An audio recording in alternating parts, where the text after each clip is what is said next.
Alright now, pull up a chair, because what I am about to walk you through is not gossip. This is a full-blown implosion in real time, and by the end of this read, you are going to be looking at your screen like the culture just filed for bankruptcy on live television. Listen close, because when I say this one is loud, I do mean loud, and I do mean it is stacked with receipts from 4 different corners of the industry all colliding on the same weekend. If your name is Cardi B right now, you are refreshing your notifications every 90 seconds praying the algorithm forgets your name, because the internet did not just clock you, the internet ran a full forensic audit on your midsection, your mouth, your chart position, and your credibility, all in one breath. And that is only the appetizer. Nicki Minaj is quietly moving pieces on the board while executives sweat through their designer shirts. Tyla is out here blaming ghost hackers for her own team's messiness, and a decades-old clip of a very young Beyoncé sitting on a grown man's lap while chatting with the king of pop just came screeching back to life, and the discourse around it is nuclear. Rolling forward, because we have 4 detonations to walk through, and I refuse to leave a single one on the table. Let me set the stage on Cardi first, because this is where the whole weekend caught fire. Cardi B posted, with her own hands, from her own account, using her own team, a video of her stomach that looked less like a torso and more like a piece of drywall that had been left out in the rain. I am not exaggerating. The comments online were split between people asking if Cardi B was okay and people asking who approved the export on that video, because the way that midsection was shrink-wrapped and creased, the internet immediately started calling it a tomb wrap situation. Some folks were being funny, some folks were being brutal, and a lot of folks were flat out saying Cardi B needs to march back to whichever surgical suite signed off on that job and demand a refund with interest.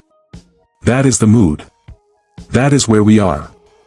And instead of Cardi B taking the L, laughing it off, or, and here is a wild idea, saying nothing at all, Cardi B decided the correct move was to weaponize copyright law against her own audience.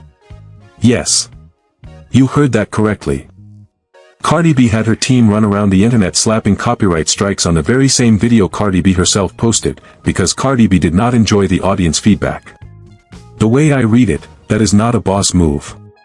That is not a queen of hip-hop move. That is the panic button reflex of somebody who cannot handle the same energy they hand out. And here is where it gets richer. One of the biggest commentators tracking the story posted that they had literally just finished dinner and sat down to enjoy their evening when the takedown email arrived. Sat down, plate in hand, minding their business, and Cardi B's legal apparatus came knocking on their inbox like a repo man. Why are you mad, though? That is the question nobody is asking loud enough. Why is Cardi B, a grown woman with 4 kids and a discography, mad that people are dragging her over a video Cardi B posted herself? That footage was not stolen. That footage was not leaked. That footage was not obtained through some shadowy tabloid backchannel. Cardi B and Cardi B's team pushed publish on that clip in broad daylight, and now Cardi B is out here acting like the internet violated her privacy by looking at the thing she personally handed them. Nobody knew Cardi B was this sensitive. Nobody. The Avatar man could not have predicted this level of thin skin. Let me be even more direct, because the Audit Yourself curriculum is now in session. Cardi B was, and I want you to hear this clearly, Cardi B was on live audio the same week calling Bad Baby ugly. Cardi B was on record picking apart another woman's face, another woman's body, another woman's whole existence, and by the way, Bad Baby is 10 times prettier than Cardi B in my professional and completely honest read. But now that the tables turned, now that the microscope swung around and landed on Cardi B's own reflection, suddenly critique is off the table. Suddenly the same energy Cardi B loves to serve is somehow unacceptable when it comes back through the door. That is the part one refuse to co-sign. You cannot dish it out with an industrial-grade spoon and then act allergic when somebody hands you a teaspoon of your own recipe. That is not how any of this works, and I truly do not respect it. Cardi B is behaving like the scratch-off ticket she called somebody else, a whole lot of noise, a whole lot of glitter, and when you finally scratch the surface, there is nothing under there worth $1.50. So because we are handing out consequences today, Cardi B is receiving her official sentence from the Culture's Receipts Department, and Cardi B is being ordered to a lifetime supply of side-eye, mandatory silence for 90 days, and remedial classes in the sacred art of taking your own medicine. Court adjourned. But hold that thought, because the story does not stop at the stomach video. Cardi B is also, unfortunately for her, in free fall on the actual thing she is supposed to be famous for, the music. Chart projections have Cardi B's single tumbling down the Billboard Hot 100, sliding to somewhere around the mid-30s, while a rival single is holding steady in the mid-20s. That is embarrassing. That is a public reversal. And I am not going to sit here and pretend to like the rival's song either, because both of these records, in my honest opinion, are mid at best and forgettable at worst. Female rap this year has been, and I say this with love, absolutely in the gutter. There is not one female rap record from this calendar year that I would voluntarily put in a playlist without a paycheck attached. Not one. But here is the twist that Cardi B does not want to hear. This whole chart slide is not because Cardi B lost her flow, it is because Cardi B keeps burning her own goodwill on stomach videos, copyright tantrums, and space calls dragging women who are clearly not paying her rent. The music is suffering because the person is suffering, and the person is suffering because the person will not sit down. Let's crack the next chapter wide open, because while Cardi B is over there suing her own fans, an entirely different question is haunting the boardrooms uptown: is the industry actually terrified of Nicki Minaj coming back? Because the whispers I am picking up, and I want you to pay very close attention to what I am about to lay out, the whispers say yes. Emphatically yes. So loud they are practically screaming. Nicki Minaj was, and this is going to shock about half the audience, Nicki Minaj was actually planning to release brand new music this year. I know. I know. Every casual observer thinks Nicki Minaj has been sitting on her couch in a robe watching daytime television, but Nicki Minaj has been actively renegotiating her Republic/Universal contract, actively logging studio hours, actively watching every single move the competition makes. The delay is not Nicki Minaj being lazy. The delay is Nicki Minaj being surgical. There is a difference, and the industry knows the difference, and that is exactly why the industry is nervous. And then, right on cue, along comes Kendrick, along comes the artist we shall lovingly refer to as the Compton correspondent, dropping a freestyle in which he took swings at both Nicki Minaj and Drake. He is actively working on a full-length project of his own, so of course he is going to keep throwing shots, because shots build streams. Which is precisely why Nicki Minaj and Drake have both been sitting on their hands. Every response feeds the album. Every response builds his sales floor. Nicki Minaj is not stupid. Nicki Minaj is not going to volunteer to help her opponent's numbers, especially considering that the Beyoncé-featured remix he cooked up landed with the softest thud we have heard in years. That remix flopped. Flat out. And now the executives are calculating what happens if Nicki Minaj comes back cold. The way I read it, they know that when Nicki Minaj drops, even the haters will hit play. Everyone tunes in. Every last person. Because Nicki Minaj is the only female rapper alive whose silence is louder than half these women's albums.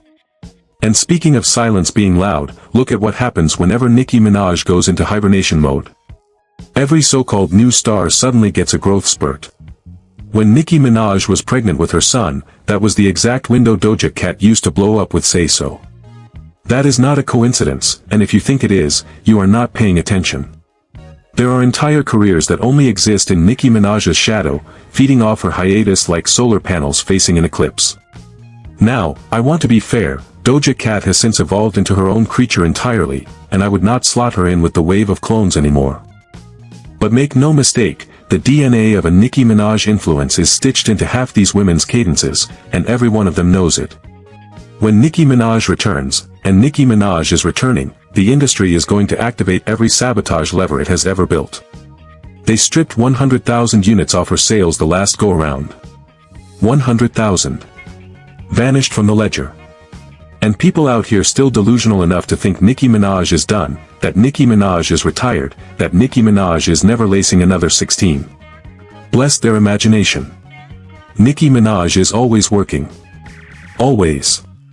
And when the return single hits, the whole ecosystem is going to shake like a bad transmission. So with that on the table, let's swerve into the Tyla situation, because Tyla just added her name to the "My Account Got Hacked" Hall of Shame, and it is honestly one of the flimsiest performances I have watched in a while. Tyla went on live stream and told her audience she has been locked out of her X account for a whole month, because supposedly some mysterious cybercriminal set up two-factor authentication and Tyla just cannot get back in. A month. An entire month. And Tyla says she may never regain access. Sure, Tyla. That absolutely tracks. Because here is what makes the timing so suspicious. Right before Tyla started singing this ghost hacker anthem, Tyla's team reposted a nasty little article that used Tyla's own album review as a stick to beat Rihanna with. Sneak dissing. Passive-aggressive shading. The whole cowardly cocktail. And now that the backlash landed, now that the internet went, "Excuse me, ma'am, why is your official account dragging Rihanna's discography?" Suddenly, magically, coincidentally, Tyla's account is compromised. Suddenly it was not her. Suddenly there is a phantom in the machine. The way I read it, this is not a hack. This is a soft launch cleanup operation. And here is my real problem with Tyla, and I want the record to reflect this: if that really is Tyla's team acting reckless behind Tyla's back, then Tyla needs to grab a broom and sweep the whole payroll. Fire them. Fire the manager. Fire the social handler. Fire whoever booked the intern who thought that repost was a good idea. Because if I hired somebody to run my socials and I logged in one afternoon to find them dragging another creator I have zero beef with, that employee would be updating their LinkedIn before the sun set. That is not a hard call. That is basic executive housekeeping. But Tyla is not firing anybody, Tyla is not naming anybody, Tyla is not clarifying anything, Tyla is just running the ghost hacker press release and hoping the public forgets by Friday. That is wolves in the payroll behavior, and I do not respect it. Let me tell you why I really think Tyla is doing this. I think Tyla low-key agrees with everything her team posts. I think Tyla enjoys watching her team throw the little jabs. I think Tyla just does not have the spine to stand on the shade when the fanbases start pushing back, so Tyla scapegoats her staff. If you are going to throw a rock, own the rock. If you are going to throw shade at Rihanna, throw shade at Rihanna with your chest out and your ID visible. Do not hide behind a fake hack story like a middle schooler who got caught passing notes. That is embarrassing behavior for a global act. Now, here is the twist that nobody is talking about. Tyla just posted the biggest global opening day streaming numbers of any female African artist on Spotify this calendar year, 4.8 million streams for her album A-Pop, ahead of Ira Star's 3.9 million. And yet, I am not impressed with either of those figures. Tyla should have crossed the 10 million mark based on the runway she had after Water and Chanel. Something in the pipeline has gone sideways. And when you look at the trajectory, the truth is unavoidable. The reason Tyla's numbers are compressing is because people do not like Tyla the person anymore, and the moment listeners decide they do not like the person, the streams start leaking. This is a popularity contest first and a talent contest second, and Tyla keeps failing the popularity portion. Ira Star, meanwhile, is quietly winning the likability battle, and if Tyla does not correct course fast, Ira Star is going to pass Tyla on the outside lane while Tyla is still yelling at ghosts. Rolling forward again, because there is a much heavier item on today's docket, and I need everyone to buckle in before we walk through this next chapter, because it is delicate. A video has surfaced from decades ago showing a very young Beyoncé sitting on the lap of an adult man while she is on the phone with the late king of pop, Michael Jackson. And before anybody in the comments tries to spin this into a scandal about Beyoncé herself, let me be crystal clear: Beyoncé was a child, a teenager, a young woman being maneuvered by adults with the power to make or break her, and the correct target of scrutiny here is not Beyoncé. The correct target is every adult in that room. Every adult holding a phone. Every adult holding a contract. Every adult holding a career on a leash.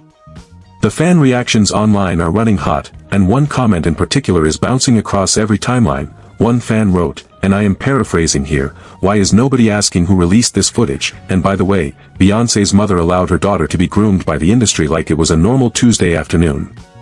No wonder Beyoncé defends her husband so ferociously. He was, quite literally, the highest bidder in a room full of predators. Now, is that fan take harsh? Absolutely. Is it also uncomfortably close to how this industry actually operates behind the curtain? Also absolutely. Because we have to be honest with ourselves. Beyoncé is not the first, and Beyoncé will not be the last. The industry has been doing this for generations. Aaliyah. Foxy Brown. Britney Spears. Jamie Lynn Spears. Rihanna in her early years. Every one of these women was placed into rooms with adult men before their brains had finished cooking, and every one of these women paid a private price for it. The industry does not view age the way you and I view age. The industry does not care about a birthday. Remember when Kylie Jenner was seen with Tyga while she was underage and every single red carpet in the country pretended nothing was strange about it? Remember? The machine normalized it in real time. So when this clip of Beyoncé resurfaces, the discomfort is not just about one moment, it is about the industry's entire operating system. Now, I want to say something that is going to make certain people upset, but the culture's receipts department deals in facts, not comfort. Beyoncé's husband, for all the criticism he catches, actually functioned as a firewall around Beyoncé the moment they were officially locked in. Once he stepped into that role, he shut every door. He kept the industry vultures away. He is not a saint, I am not saying he is a saint, I am not handing him a halo, but structurally, he protected Beyoncé from being passed around the boardroom the way so many other young women were. He was already running Def Jam. He was already a gatekeeper before he was a husband. So when he made it clear that Beyoncé was off the market, that decision came with executive teeth. Ask Sean Paul, whose career took a mysterious downturn the second his chemistry with Beyoncé got too visible. Ask Slim Thug. Ask Bun B. All three of them were quietly blocked from being anywhere near Beyoncé's set once the boss decided she was his. That is not a rumor. That is not a stretch. That is on the record. And speaking of Beyoncé's husband, here is a wrinkle that raised my eyebrows so high it hit my hairline. He just clocked his biggest streaming day on Spotify since 2021, pulling in over 11 million streams across his catalog and hitting a new monthly listener peak of 48 million. His last full album was released in 2017. 2017. Do the math with me. A man with no new project, no fresh single, no viral moment, is suddenly having his best streaming day in 4 years. Rolling forward with skepticism, because the way I read it, that needs an investigation, and it needs one yesterday. Who exactly is streaming him? What campaign is running in the background? Is somebody scrubbing the metrics ahead of a surprise album drop? Because when the payola numbers hit and the first week sales magically come in at 300,000 units, and every publication runs the same headline about a triumphant return, I want the record to show that I told you the pump started before the release date. That is not organic. That is a warehouse. And when it drops, half the culture is going to nod along like the Emperor's new track list is bulletproof. Now, before I let anybody go, I want to circle back to Cardi B one more time, because this is the part that connects the whole weekend. Cardi B trying to copyright strike the internet after posting her own video is the exact same energy as Tyla blaming a phantom hacker after her team's own post went sideways. It is the exact same energy as certain executives quietly pumping streams to manufacture a comeback. It is the exact same energy as an industry that lets young women be groomed and then acts shocked when the footage resurfaces. Nobody wants to be accountable. Nobody wants to sit in the chair. Nobody wants to look at the mirror. Everyone in this business wants the applause without the audit, the trophy without the transcript, the payday without the paperwork. And the audience, you, me, the culture at large, we are the ones being asked to keep quiet, keep clapping, keep streaming, keep pretending we did not see what we saw. I am not doing it. Not today. Not this weekend. Not with 4 detonations lined up on the same news cycle. Cardi B, if you are reading this, and I know somebody on your team is going to send this to you, put down the copyright cannon. Post the apology. Take the L, grow up. The stomach video is not the enemy is the pattern of dishing dirt you cannot receive back. And by the way, Bad Baby's face is still winning the lookbook every single quarter, so leave her alone. Nicki Minaj, drop the single. Drop the album. Drop the tour dates. The industry is scared for a reason, and being scared is exactly the leverage a real veteran uses. Come back cold, come back mean, come back with the receipts stacked to the ceiling, and remind every clone why they are still tracing your outline in the studio mirror. Tyla, fire your team. All of them. Then get on a live stream, apologize to Rihanna directly, apologize to your fans for the Ghost Hacker Theater, and rebuild your goodwill the old-fashioned way, which is by shutting up and putting out actual undeniable art. Ira Star is not going to wait for you to figure this out, and neither is the algorithm. Beyoncé, I have nothing but empathy for Beyoncé in this particular chapter, because Beyoncé did not release that clip, Beyoncé did not consent to the exhumation of that moment, and Beyoncé is being dragged into a conversation that should be aimed at the adults who put her in that room in the first place. The people who need to answer for that footage are not on this podcast. They are in the private jets, the executive suites, the yachts off the coast. Aim your questions upward, not sideways. Now, before we roll the credits, I have 3 pieces of much hotter smoke waiting behind the paywall, one involving a certain Latin megastar and her mother, one involving a former blog king reinventing himself for the 4th time, and one involving a mid-level pop girl whose entire origin story just got exposed as a marketing document. Every single detail, every single receipt, every single name, is waiting for you on the members-only tier. Link is in the description.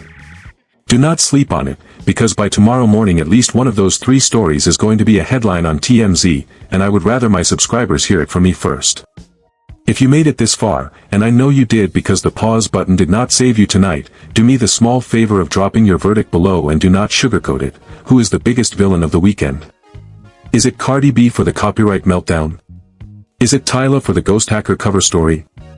Is it the executives pumping streams for a comeback that has not been announced? Or is it the industry itself for the endless parade of young women placed in impossible rooms? Pick one. Defend it. Let the comments section decide.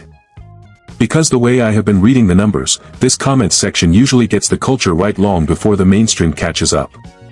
And if this is your first time on the channel, understand the mission clearly. We do not do fluff, we do not do public relations laundering, and we do not do coordinated silence.